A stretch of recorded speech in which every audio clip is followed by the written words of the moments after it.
So much has happened.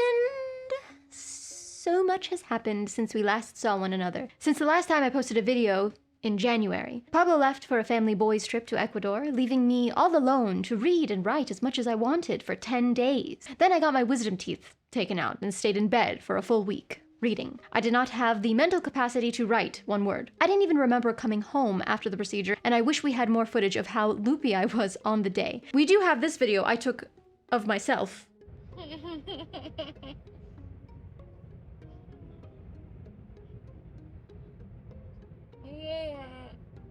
Which I have absolutely no recollection of, so you're welcome.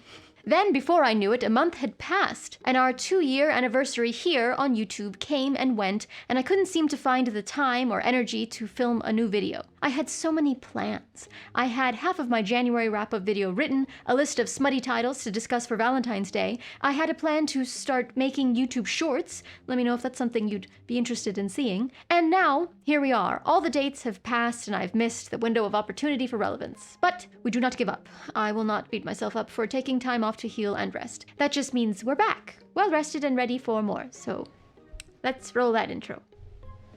Excuses.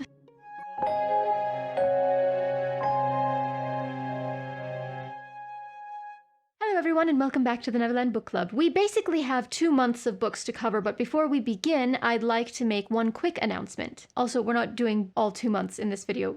We're gonna separate it into 2 videos, but what? In honor of our 2-year anniversary here on YouTube, we are doing another bookish giveaway. As with the last giveaway, all you have to do is be subscribed to the channel and comment down below on this video. Any comment will do, it's just to keep track. One lucky winner will be selected at random for a $30 giveaway. It could be hardback, paperback, audiobook, Kindle, your drug of choice. It just has to be on your Amazon wishlist. And may the odds be ever in your blah blah blah blah. Now let's start with a little January wrap-up. First, we have Carrie, Soto is Back by Taylor Jenkins Reid.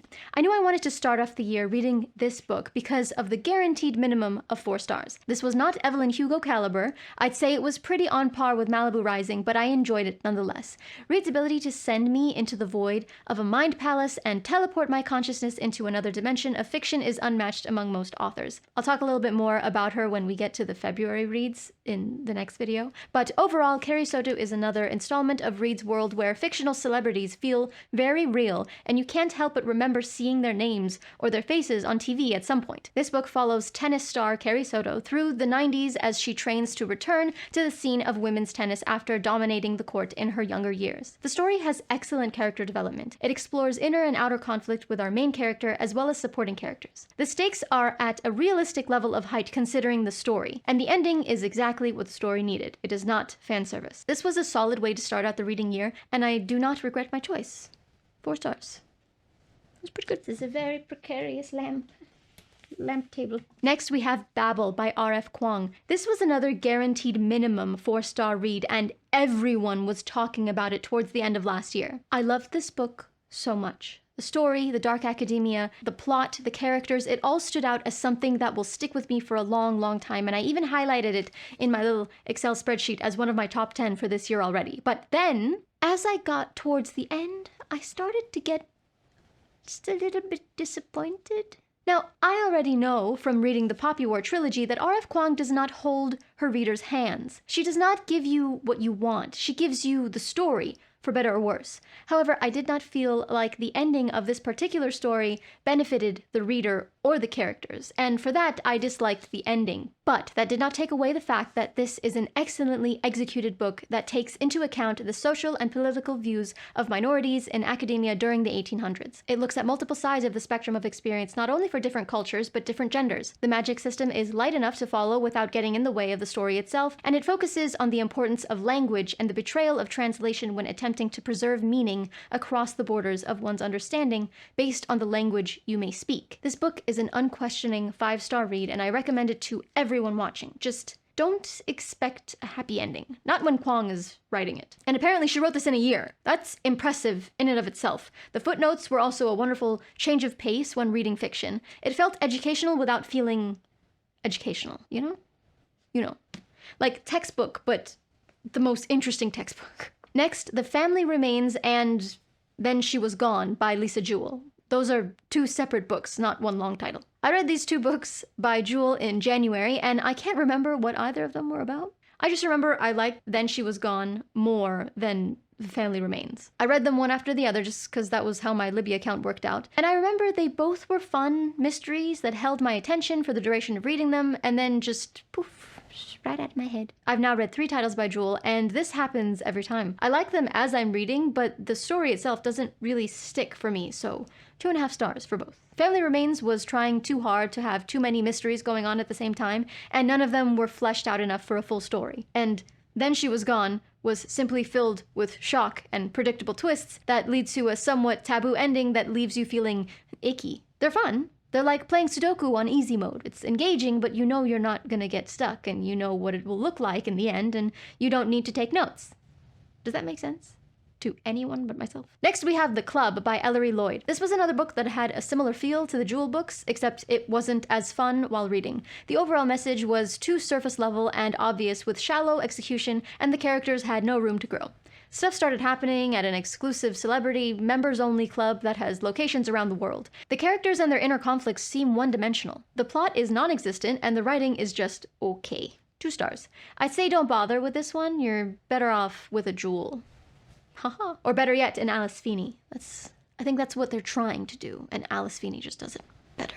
Alright, let's get to some more positive reviews. Under the Whispering Door by T.J. Klune. This is my second book from Klune, and after reading The House in the Cerulean Sea, I knew I was going to fall in love with the characters portrayed in this lovely little whimsical novel. This is an ensemble of different characters done right. From the start, we meet our protagonist and we don't like him. He's blunt and arrogant and insensitive and an overall ass. But then, and I don't think this is a spoiler because it's part of the premise, he dies. His Reaper, her name is May, and I love that because my sister's name is May, picks him up at his own funeral where he hears everyone in attendance speak of him as though he were the villain of their stories. The rest of the story is spent at a tea shop where our MC has 7 days to cross over. During this time, his spirit learns from the mistakes of his living self, and he becomes a better person in the afterlife through the help of meaningful work and meaningful relationships. At this point, I'll read anything T.J. Klune writes. He has mastered the precarious art of slowly allowing the reader to warm up to the main character and subtly preach the simple message of kindness. That's what I love most about his stories. At the end of the day, the main message of his books is love and be kind. Sometimes I like reading misery porn, and sometimes I like reading this.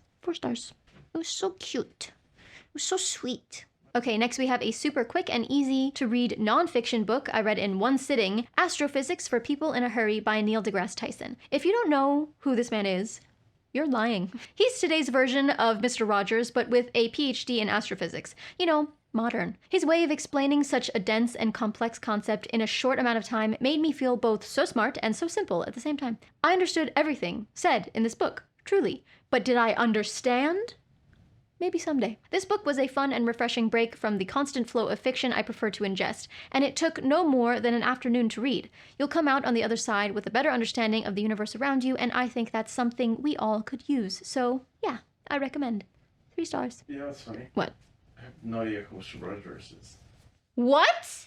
Okay, and the last book I read in January, and I read this while Pablo was away, and actually had to stop reading for a minute because I was freaking myself out. Killing Commendator.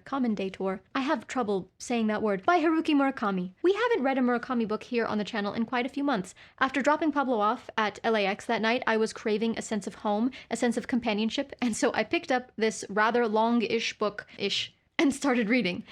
What?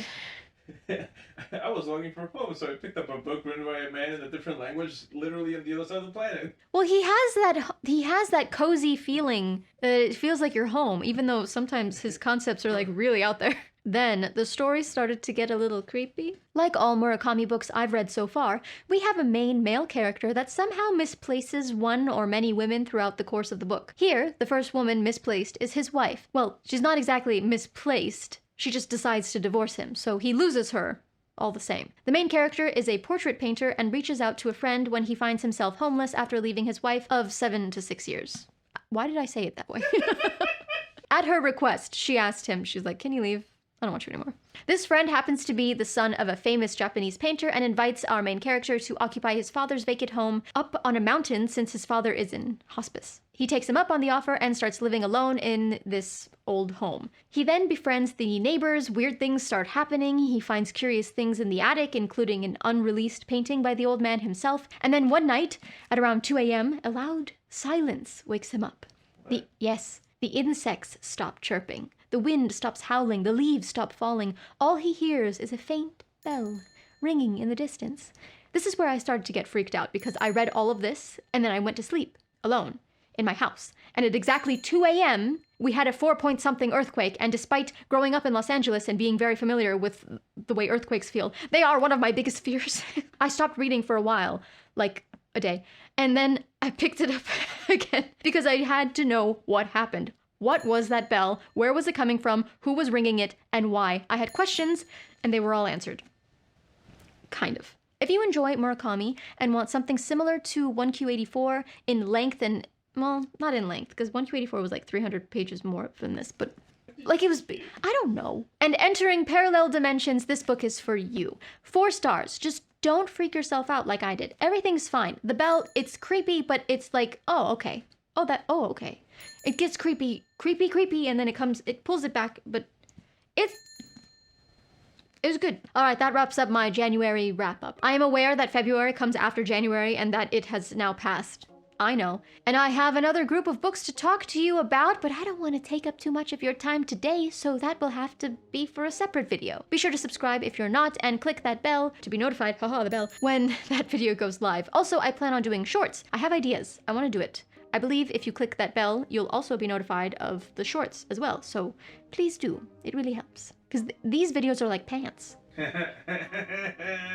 Today's shout out goes to Amanda ZT. ZD. I do love when someone agrees with everything I have to say. The Night Circus, I predict, will become an annual Halloween birthday read for me just as a gift to myself. And C, I've never felt so understood. I rather purchase people their own copies of books because I can't tell you how many books I've lost to friends who say they'll read a book, I lend them, and I just never see it again. It's truly heartbreaking. Like, come on.